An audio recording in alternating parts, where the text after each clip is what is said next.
5 schools across Queensland are battling it out for the best recipe. Jacqueline Robson went to find out what makes a winner.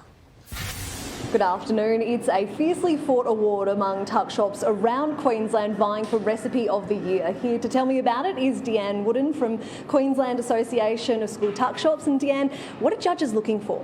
Well, the first round of assessment was looking at the nutrition qualities of the recipes, so looking at whether they met the Smart Choices policy, also looking at whether they had a good fruit and vegetable content, and then it's all about the flavour and the texture. So we had the judging of the finalist recipes this afternoon, and we had some nutrition and dietetic students cooking up the recipes, and then we had a panel of judges all tasting them and assessing them on their flavour and also whether they're practical in the tuck shop. And what is the aim of the award? Is it trying to make tuck shops healthier?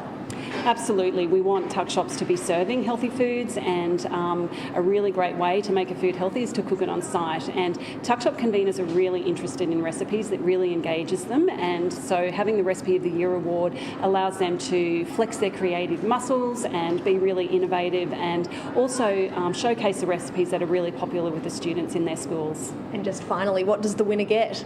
So the winner will get either a commercial grill, which is a sandwich toaster to be used in the tuck shop, but if they've already got one of those, then they'll get the credit equal value to be spent at the Hospitality Superstore. Wonderful. Thanks for your time, Deanne.